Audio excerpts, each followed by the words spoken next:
Hello guys, আমাকে ক্ষমা করবে বাজে ভিডিও কোয়ালিটির জন্য, কারণ আমার ফোনে এইটা হয়নি, এটা মায়ের ফোনে হয়েছে।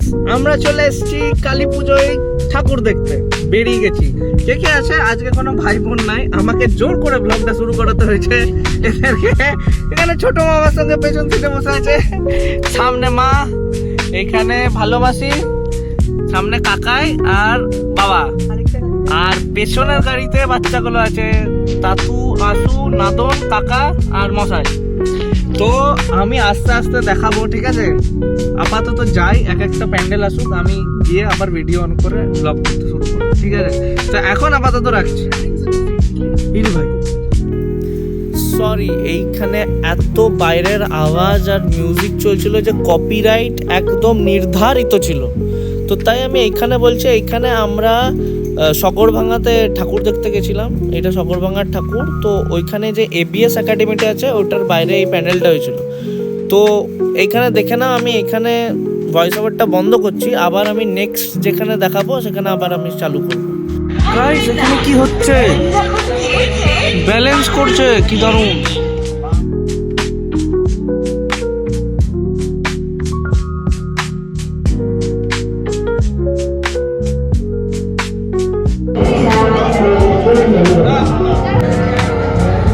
কাকাই, তুমি কিছু বলবে? তুই কিছু বলবি? তো তুমি কিছু বলবে? কেমন লাগলো এটা দেখে? ভীম গাইস, ভীম ভীম ঘুরছে গোল গোল। ভীম নয়, এটা নিম। তো নেক্সট প্লেস, এইখানে আমরা চলে এসেছিলাম সংহতি। সংহতিতে এত সুন্দর রবীন্দ্রনাথের থিমে একটা প্যান্ডেল বানিয়েছিল, বহুত সুন্দর। এখানে আগে আগে দেখতে পাবে।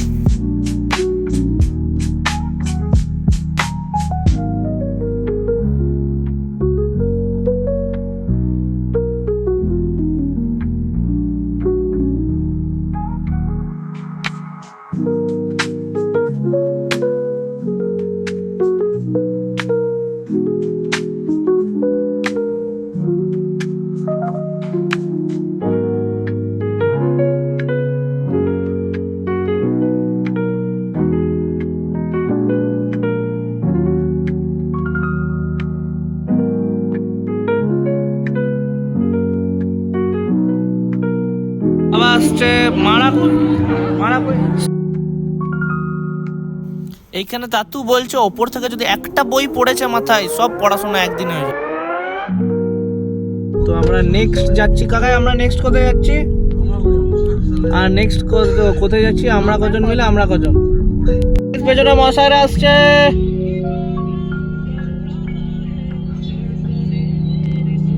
ওয়াও, এবার ঠিক আছে। হ্যাঁ, যাও, এগো।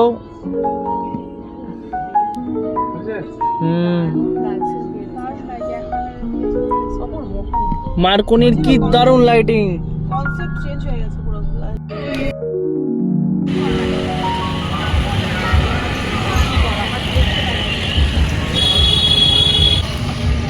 এদের পায়ে কি লাগানো যায় এত আস্তে?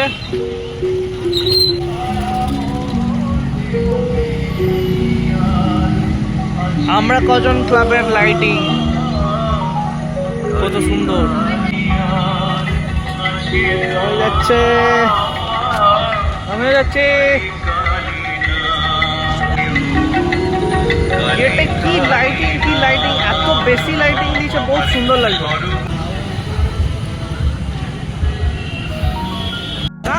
লাইন দিতে হবে, এত বড় লাইন। আর লাইন দিতে আমি পাচ্ছি না। লাইন দিতে আমি পাচ্ছি না, লাইন ফাইন দিব না।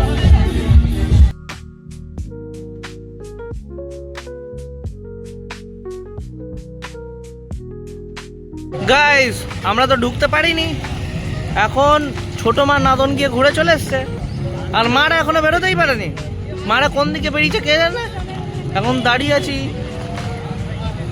খুঁজে আর পাচ্ছি না। ওই তো চলে এসছে অবশেষে তাতু, আসু, মা, ভালোবাসি।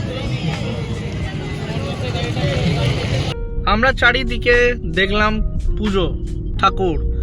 তারপর এদের এনার্জি গেল শেষ হয়ে, কারণ 10টা 15 বোধহয় বেজে গেছে। এখন কটা বাজে দেখি? 10টা 18 বাজে।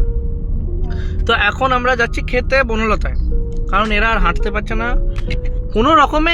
এরা এসছে বাড়ি থেকে বেরিয়েছে, এটাই অনেক বড় ব্যাপার। তো এইটাই হচ্ছে কথা। এবার ওইখানে গিয়ে বনলতায় গিয়ে আমি আবার ভিডিও করব। চলো রাখছি, টাটা গাইস। আমরা চলে এসেছি রেস্টুরেন্ট।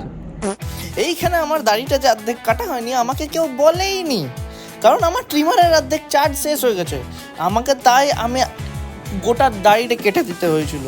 কিন্তু তার মধ্যেও একটা দাড়ি বেঁচে আছে একটু, যে ওটা তো কেউ বলবে, দেখে কেউ বলেও নি। তারপরে যখন জানতে পারে তারপরে বলছে যে হ্যাঁ আমরা তো জানতাম, দেখতে পেয়েছিলাম, আমি ইচ্ছা করে বলেনি যাতে দেরি না হয়। মানে কেউ ভাবতে পারছো রেস্টুরেন্টে, ঠিক আছে?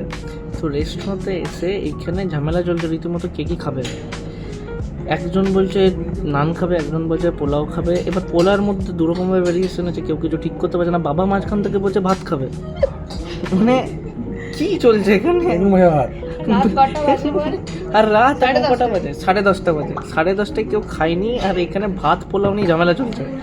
অবশেষে আমরা অর্ডার দিলাম 1.5 kilo chicken, 1 kilo pulao, 500 salad, 3 litre lime soda. এই কি এখানে কি পিকনিক করছো? তুই কি কি খাবি? সব খেয়ে দিবি তো? জেঠু বসে গান শুনছে, সকালে খাচ্ছে। ভুলে গেছিলাম কি খাচ্ছি দেখাতে। এরপরে পোলাও আর চিকেন খাবো।